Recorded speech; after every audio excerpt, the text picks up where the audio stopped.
मम्मा, इस बारिश ने तो हमारा सारा घर तोड़ दिया। मम्मा, अब हम कहाँ रहेंगे? सुनहरी बेटा, चलो मैं तुम्हें तुम्हारी मौसी के घर छोड़ आती हूँ। जब घर बन जाएगा तब मैं तुम्हें वापस ले आऊंगी। तब तक तुम वहाँ रह लेना। अभी तुम बहुत छोटी हो और बारिश भी बहुत तेज हो रही है।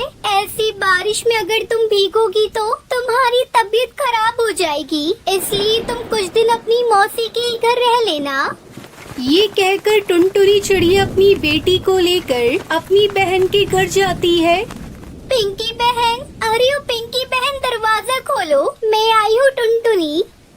वो कई बार ऐसे आवाज लगाती है लेकिन कोई भी दरवाजा नहीं खोलता। तभी टुनटुनी की नजर दरवाजे पर लगे ताले पर पड़ती है। तभी वहाँ हरिया तोता आता है। चिड़िया बहन, पिंकी चिड़िया तो यहाँ पर नहीं है। वो तो कई दिनों से कहीं बाहर चली गई है और पता नहीं वह कब वापस आएगी। ये कहकर वो हरिया तोता वहाँ से चला जाता है। टुनटुनी चिड़िया तो ये सुनकर बहुत परेशान हो जाती है। पिंकी बहन न जाने कहाँ चली गई है और पता नहीं वो कब आएंगी। अब मैं अपनी बेटी को लेकर कहाँ जाऊँ? एक तो ये बारिश है कि रुकने का नाम नहीं ले रही। मम्मा मम्मा, मुझे बहुत ठंड लग रही है। मम्मा, आप कहीं चलो ना। मेरी बच्ची, तू चिंता मत कर, चल हम यहीं किसी से मदद मांगते हैं।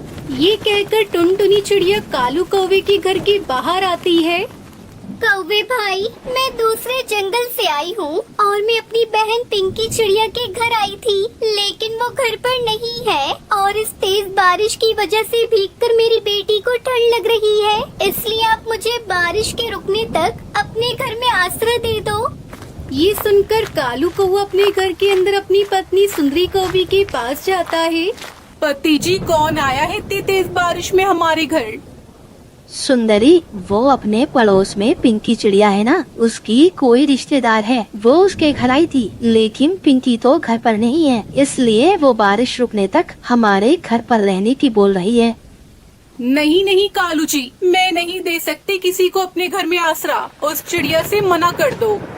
लेकिन गौरी, उसके पास एक पोटली है, तुम एक बार जाकर उससे बात तो करो। क्या कहा कालू जी? उसके पास पोटली है? तुम रुको, मैं भी जाती हूँ। देखो चिड़िया, मैं अपने घर में किसी को फ्री में रहने नहीं देती। तुम अगर मेरे घर में रहोगी तो तुम्हें मुझे कुछ तो देना ही होगा। देखो कौवी, मेरी इस पोटली में अनाज है। आज इसमें से थोड़ा अनाज तुम ले लो, लेकिन मुझे अपने घर में आश्रय दे दो। ठीक है, तो फिर तुम दोनों घर के अंदर आ जाओ। फिर सुंदरी कौवी चिड़िया को एक घोंसला दे देती है और उससे कहती है, चिड़िया, तुम दोनों इस घोंसले में रहना और इस पोटली में से आधा अनाज मुझे किराए का दे दो। फिर टुनटुनी सुंदरी को उसमें से आधा अनाज दे देती है। सुंदरी कौवी वो अनाज लेकर अपने घोंसले में आ जाती है। वैसे कालू जी, कुछ भी कहो, आज तो मजा ही आ गया जो ये चिड़िया हमारे घर आ गई। हमें तो बैठे बैठे फ्री में अनाज भी मिल गया। फिर ऐसे बातें करके वो दोनों सो जाते हैं। दूसरी तरफ टुनटुनी चिड़िया को तो नींद ही नहीं आ रही थी। वो तो अपनी बेटी के पास बैठी हुई थी। सुंदरी कौवी तो बहुत चालाक है। बस जल्दी से ये बारिश रुक जाए, फिर सुबह होते ही मैं अपने घर चली जाऊंगी। फिर ऐसे सोचते हुए टुनटुनी चिड़िया सो जाती है और सुबह उठकर वो दरवाजे पर आकर बैठती है। हे भगवान, ये बारिश तो रुकने का नाम ही नहीं ले रही है। अब मैं अपने घर कैसे जाऊंगी? तभी सुंदरी कौवी वहाँ आ जाती है। देखो चिड़िया, बारिश तो आज भी हो रही है। अगर आज भी तुम्हें मेरे घर के अंदर रहना है तो वो बाकी का अनाज भी मुझे दे दो। लेकिन सुंदरी बहन, मैं आपको आधा अनाज तो पहले ही दे चुकी हूँ। अगर मैं ये अनाज भी आपको दे दूंगी तो हम दोनों माँ बेटी क्या खाएंगे? देखो चिड़िया, मुझे नहीं पता। अगर आज भी तुम्हें मेरे घर के अंदर रहना है तो बाकी का अनाज भी मुझे देना पड़ेगा, वरना भी मेरे घर से चली जाओ। सुंदरी बहन, इतनी तेज बारिश में अपनी बेटी को लेकर मैं कहाँ जाऊंगी? अब तो आपने हमारा सारा अनाज भी ले लिया, अब हम क्या खाएंगे? अरे तू तो मेरे पीछे पड़ गई है। या तो तू मुझे अनाज दे दे या मेरे घर से निकल जा। फिर टुनटुनी चिड़िया वो बाकी का बचा कुछ अनाज भी सुंदरी कौवी को दे देती है और भगवान से बारिश रुकने की प्रार्थना करने लगती है। हे भगवान, कैसे भी करके इस बारिश को बंद कर दो, हमें अपने घर जाना है। फिर ऐसे ही सुबह हो जाती है। वो फिर से दरवाजे पर आकर बैठती है, लेकिन बारिश तो रुकने का नाम ही नहीं ले रही थी। तभी सुंदरी कौवी वहाँ आती है।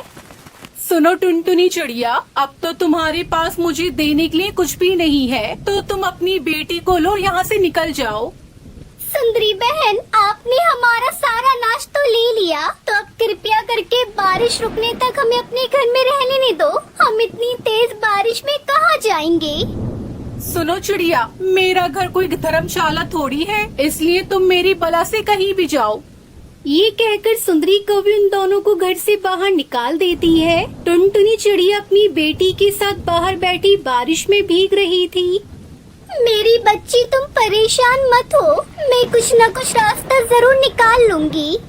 फिर टुनटुनी अपनी बेटी को लेकर आगे बढ़ती है। तभी उसकी नजर एक घर पर पड़ती है और वो वहाँ आती है। वो वहाँ आकर आवाज देने वाली थी कि तभी उसकी नजर खिड़की पर पड़ती है। ये क्या? ये तो किसी चील का घर है। अगर मैं इसके घर में गई तो ये हमें खा जाएगा। चलो हम यहाँ से कहीं दूसरी तरफ चलते हैं। ये कहकर टुनटुनी चिड़िया अपनी बेटी सुनहरी को लेकर वहाँ से उड़ जाती है और एक खाली जगह पर जाकर बैठ जाती है। मेरी बेटी को तो बहुत तेज बुखार आ गया है। अब मैं अपनी बेटी को लेकर कहाँ जाऊँ? यहाँ तो कोई हमारी मदद भी नहीं कर रहा है। तभी वहाँ से बंटी कबूतर गुजरता है। वो चिड़िया को देखकर उसके पास आकर कहता है, चिड़िया, तुम ऐसी तेज बारिश में अपनी छोटी बेटी को लेकर यहाँ क्यों बैठी हो? अगर ऐसे बारिश में भीगोगी तो तुम दोनों को ठंड लग जाएगी। कबूतर भाई, मेरी बेटी को बहुत तेज बुखार है और यहाँ पर कोई भी पक्षी हमारी मदद नहीं कर रहा। कृपया करके आप हमारी मदद कर दो। फिर टुनटुनी उस कबूतर को अपनी सारी बात बताती है। तब वो कबूतर उन दोनों को अपने घर ले जाता है। वो टुनटुनी की बेटी को बुखार की दवाई पिला देता है, जिससे वो कुछ ही देर में ठीक हो जाती है। बंटी भैया, आपका बहुत बहुत धन्यवाद जो आपने मेरी इतनी मदद की, वरना इस जंगल में तो और किसी ने मेरी मदद नहीं की। चिड़िया, इसमें धन्यवाद की कोई बात नहीं है। यह तो हमारा फर्ज होता है कि जो कोई भी मुसीबत में हो हम उसकी मदद करें। सुनो बंटी भैया, ये आपका घर किस चीज का बना है? ये ऐसे कांच का कैसे दिख रहा है?